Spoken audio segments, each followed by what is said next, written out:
Hi Malaysian business community, especially the exporters. My name is Zuhaila Siddiq and welcome to my trip podcast series called A Couple With. And today we have a very special guest all the way from the Middle East. So Mr. Hussein Zawiya from eRoman.com. So eRoman is the first Arabic marketplace in Malaysia and ASEAN.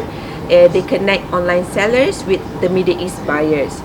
So today, hence the topic today, strategies to access the Middle East market through e-commerce.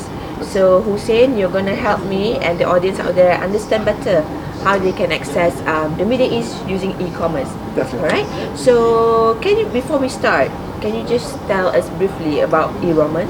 Okay. And because I know the meaning of eRoman is interesting, so you can also share with our audience. Okay. Yeah. Okay. Sure. Good morning. eRoman is a marketplace actually connecting Southeast Asian sellers with online buyers in the Middle East. And eRoman meaning it is actually coming from the Arabic word Roman, which means actually pomegranate. Pomegranate, it's a fruit where you have inside that fruit a lot of seeds, and every seed actually inside represent one of our online sellers.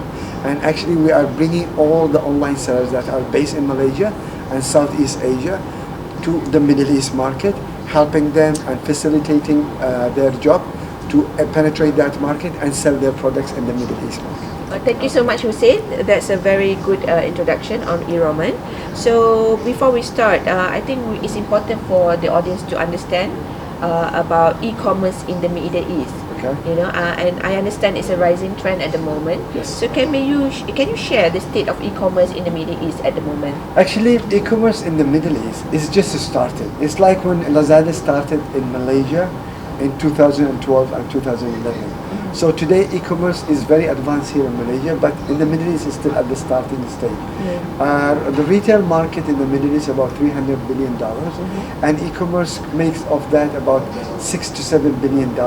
So that is almost 2 to 3%. Yeah. If you look at e-commerce in China, it's about 30%. E-commerce from the total GDP. If you look in the US, it is about 20%. ASEAN region, it is about 40 to 17%, depending which country you are in.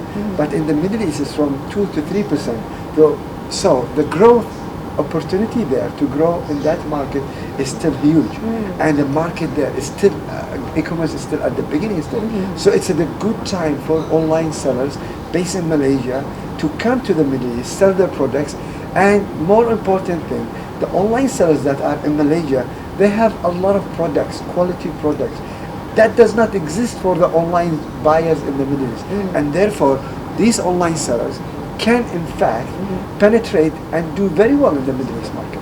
Yeah, and I believe when something is about to start, that's where the opportunities are Absolutely. huge, right? Absolutely. Yeah. Absolutely. And talking about that, what contributes to the rise of e-commerce trends in the Middle East? What started it? What started it? Yeah. Actually, Amazon started e-commerce worldwide, and entrepreneurs in the Middle East started building local marketplaces, just like what is happening today here in Southeast Asia, Lazada, Shopee, and all other marketplaces. So entrepreneurs started this business actually 10 years ago or 12 years ago, and today it is growing. The last 3 years has been tremendous growth in the Middle East, but the first, maybe since 2005, 2007 when they started, it was very, very few. People are still worried about ordering online, putting their credit cards details online, and afraid, am I gonna get my item, not getting my item. Today, customers are more educated, and globalization as well, and TV, YouTube, global trends also coming inside to the Middle East, which is very good opportunity as well for online sellers in this region, because actually online sellers here are already well trained and they're very professional, have been doing online business with Lazada, Shopee, and all the local marketplaces for quite some time now. So for them to enter the Middle East, they're already professional, they are good sellers, they have very good SKUs and very good products. So it's just the right opportunity for these sellers. Yeah, and of course, the purchasing power in the Middle East is strong.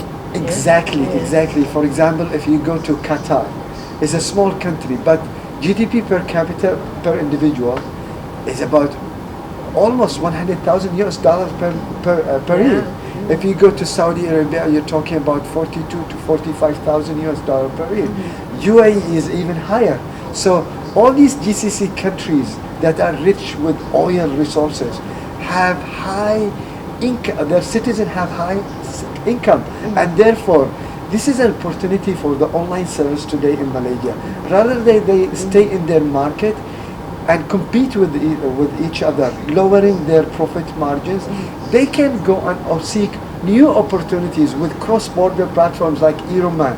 Today we are bringing the Middle East to Malaysia and to all these sellers, which is very convenient for them. Before us, they had to go to Middle East, set up a business there, and start recruiting staff there from the local market, which is a hideous process and is a very expensive process. But today, eRoman is a Malaysian company. Our HQ here in Malaysia.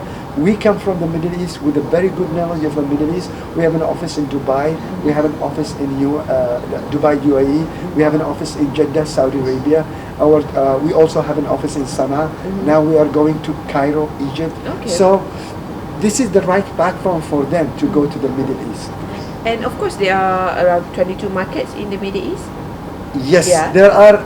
The population in the Middle East is about 400 million people, which is a great population and great market for online sellers. But there are about 22 countries actually in the Middle East. For example, Saudi Arabia is a country that has about 35 million people. If you go to UAE, you have 9 to 10 million people. You go to Egypt, it's about 100 million people. And there are so many countries in the Middle East: Algeria, Morocco, Tunisia, Lebanon, Jordan, and so on and so on. So the complexity of laws and regulation, this is where we come.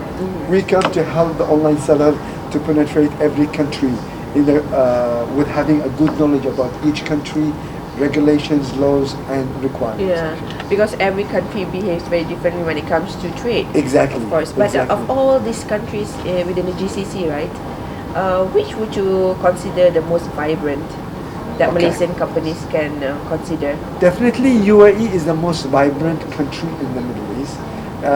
In terms of e-commerce, it's the largest market today. But the population in UAE is about 9 to 10 million. So now another market is growing really very fast, which is Saudi Arabia. Saudi Arabia, they have about 35 million population, and they have about 10 to 12 million of expats living there. So you have a huge population there. Income-wise as well in Saudi Arabia is even high. That's why we have presence and offices in both these two countries. We have an office in Dubai, we have an office in Saudi Arabia, Jeddah, and we have customer service in these two countries. And these countries also have high internet penetration. So in terms of internet, using desktop or mobile phones as well. They have a lot of online mobile phone users. So penetrating into these two markets is very convenient and economical at this stage. There are strong countries coming in, like Egypt, where there is about 100 million people. But in order for them to come in board with regulation that ease e-commerce and bring cross-border marketplace on that market, it will take them time, 3 to 5 years from now. However, we are building our infrastructure there, we are building our system as well, and we are monitoring each market as well. And with the time, we will be able to be present in all countries, and by that, all Malaysian sellers can leverage on our marketplace to penetrate that market. Excellent. And if I'm not mistaken, Hussein, there's a trend right now in the Middle East, KOL, key opinion leaders. So I think there are a lot of individuals, personalities that are now influencing the purchasing power or purchasing interest in the Middle East. Can you explain a little bit about the benefits of maybe using KOL for businesses? Or you mean influencers? Yes. Okay. The most marketing tool that has been the most powerful one since the beginning of the all time is word of mouth. Of course. And today's word of mouth actually are influencers. People tend to listen to influencers and trust influencers. Middle East is one of the regions that has a lot of influencers, and those influencers are actually Arabic influencers.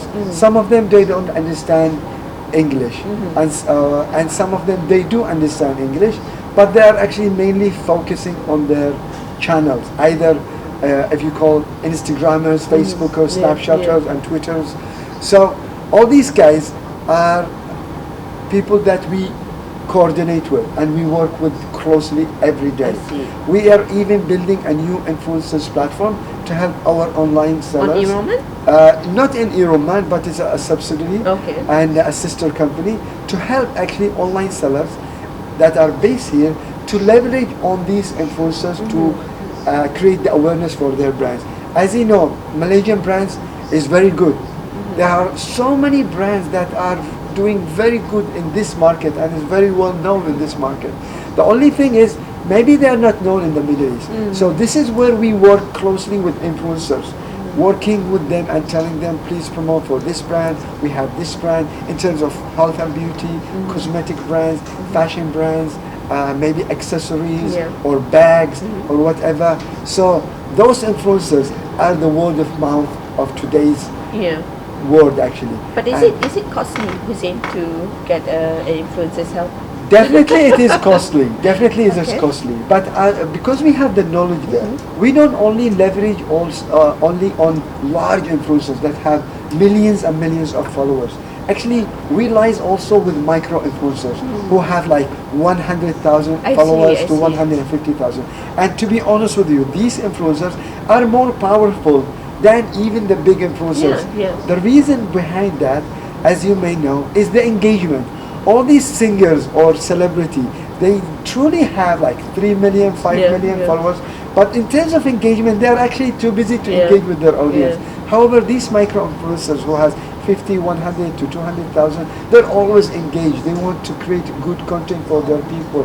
They're always close to their followers. And that is what we want to bring actually to the online sellers and help them to leverage on these people to bring their online stores and online brands to the Middle East audience. Yeah, it's interesting that you mentioned that because I did come across an article of a company in the US that spent about 85,000 US dollars on one of the Kardashians.